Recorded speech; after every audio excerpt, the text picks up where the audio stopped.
اب اگر تم یہ جاننا چاہتے ہو کہ اللہ تعالیٰ کو کون سے بندے محبوب ہیں، ان اللہ یحب الذین یقاتلون فی سبیلہ، بے شک اللہ کے تو محبوب وہ لوگ ہیں جو اللہ کی راہ میں قتال کرتے ہیں، جہاد نہیں،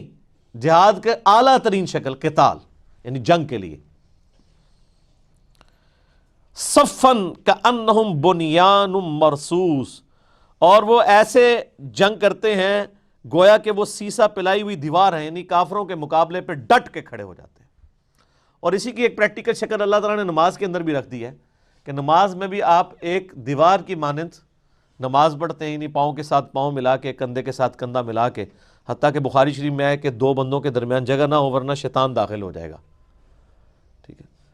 یعنی وہ شیطان فزیکل شیطان بھی ہو سکتا ہے اور سٹیٹس کا شیطان بھی۔ ایک بندہ یعنی بالکل غریب ہے، ایک امیر ہے، تو ایک کی صف میں کھڑے ہو جائیں پھر محمود و یاز، اور صف میں نہیں خالی کھڑے ہوں، پاؤں سے پاؤں بھی ملائیں۔ صحیح بخاری میں حدیث ہے کہ نبی علیہ السلام جب صف سیدھی کروایا کرتے تھے انٹرنیشنل نمبر کے مطابق 725 نمبر 725، تو ہم پاؤں سے پاؤں ملا لیتے تھے اور کندھے سے کندھا ملا لیتے تھے، سیدھ میں نہیں، یلزقو کے الفاظ ہیں، جوڑ لیتے تھے، فزیکلی ٹچ کر لیتے تھے۔ اور اس سنت پہ صرف آج کل اہل حدیث عمل کرتے ہیں، باقی تو سب جو ہے وہ اس طرح ایک دوسرے سے دور کھڑے ہوتے ہیں کہ پتہ نہیں شاید خارش ہی نہ لگ جائے، ایک ایک فٹ کے فاصلے کے اوپر کھڑے ہوتے ہیں۔ اور صف سیدھی کروانے کا مطلب وہ یہ سمجھتے ہیں کہ بس سارے سیدھے کھڑے ہو جائیں۔ صف سیدھی کرنا صرف صف سیدھی کرنے سے مراد سیدھا کھڑا ہونا نہیں ہے، بلکہ ساتھ ساتھ ملنا بھی ہے۔ صحیح بخاری میں حدیث ہے کہ صف سیدھی کرنا نماز قائم کرنے میں سے، اور بخاری میں الفاظ موجود ہیں کہ پاؤں سے پاؤں ملے گا، کندھے سے کندھا، اور یعنی بالکل ٹچ کریں گے اور اپنے جسم کے مطابق پاؤں کھولنے ہیں، نہ بہت زیادہ، یعنی یہ کندھے کی جو آؤٹر والی سائیڈ ہے اس کی سیدھ میں پاؤں ہونے چاہیے، تو خود بخود کندھا اور پاؤں آپس میں مل جائیں گے۔ اور ظاہر ہے پاؤں ملیں گے، ایڑیاں تو سیدھ میں آئیں گی، اب ایڑیاں تو نہیں مل سکتی کیونکہ اگر ایڑیاں ملائیں گے تو پاؤں کے پنجے قبلہ رخ سے ہٹ جاتے ہیں، پاؤں سے پاؤں ملنا چاہیے، ایڑیاں سیدھ میں ہونی چاہیے۔ وہ ایڑیوں کا ذکر اس لیے ہے کہ پنجے سیدھ میں نہ رکھے جائیں، ایڑیاں سیدھ میں رکھی جائیں۔ اس کی حکمت یہ ہے کہ صف سیدھی تبھی ہوگی جب ایڑیاں سیدھ میں ہوگی، کیونکہ پاؤں تو کسی کے بڑے بھی ہو سکتے ہیں۔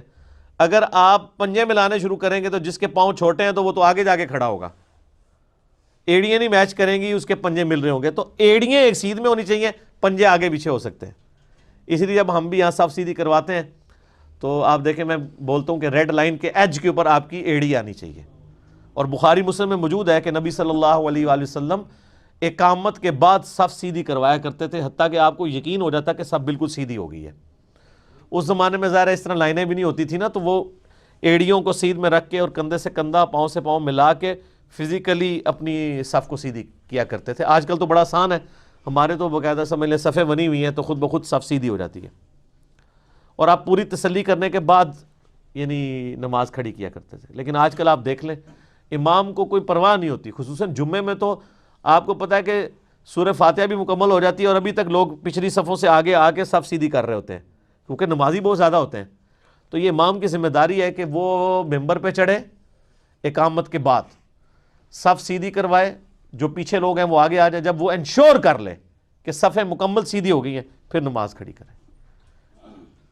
یہاں پہ الٹ ہوتا ہے، یہاں پہ لوگ اقامت سے پہلے صف سیدھی کرنا شروع کر دیتے ہیں،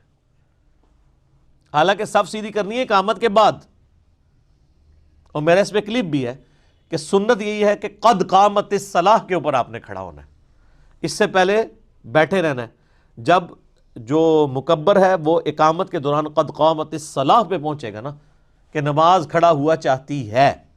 تو پھر سب نے کھڑے ہونا ہے، صف سیدھی کرنا ہے۔ تو اس معاملے میں یعنی بریلوی اور اہل تشیع جو ہے نا وہ اس پہ کسی حد تک اتنے پورشن پہ عمل کرتے ہیں کہ وہ قد قامت الصلاۃ پہ کھڑے ہوتے ہیں، جبکہ اہل حدیث اور دیوبند جو ہیں وہ تو امام سے بھی پہلے کھڑے ہوئے ہوتے ہیں اور امام کو تلاش کر رہے ہوتے ہیں کہ زبردستی اس کو لا کے کھڑا کریں، اور پھر وہ کہتے ہیں نہیں وہ صف سیدھی کرنی ہوتی ہے۔ تو صف اس طریقے سے سیدھی کرنی ہے جو سنت ہے۔ سنت یہ ہے کہ اقامت کے بعد صف سیدھی کرنی ہے، جو کوئی اس میں ٹیڑھ پن رہ گیا۔ اقامت سے پہلے تو لوگ کھڑے ہو جائیں گے، اقامت کے بعد انشور کرے گا امام کہ ہاں یہ صف سیدھی ہوئی ہے کہ نہیں، جو آپ پہلے انشور کروا رہے ہوتے ہیں۔ کئی لوگ ہیں نا وہ پہلے صف سیدھی کراتے ہیں پھر اقامت پڑھواتے ہیں، وہ بھی غلط ہے۔ آپ یہاں دیکھتے ہیں کہ ہم سنت پہ عمل کرتے ہیں، اقامت ہو جاتی ہے پھر میں ایک ایک صف میں جا کے آپ کی صف سیدھی کرواتا ہوں۔ تو یہ اللہ تعالیٰ نے ایک پریکٹیکل یعنی معاملہ رکھا ہے نماز کے اندر بھی، اور ظاہر ہے کہ میدان جنگ میں بھی سیسا پلائی ہوئی دیوار کی طرح وہ لوگ کھڑے ہو جاتے ہیں. اور اس میں پھر نماز خوف والا معاملہ بھی ہے،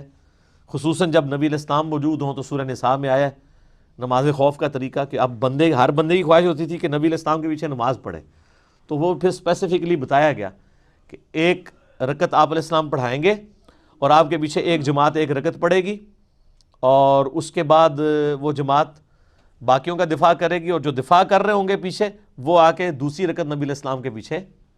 پڑھیں گے. اور جب نبی علیہ السلام سلام پھیر دیں گے تو وہ اپنی وہ رکعت مکمل دوسری کریں گے، اس کے بعد وہ دوسرے والے اپنی رکعت مکمل کریں گے، جسے نماز خوف بھی کہا جاتا ہے.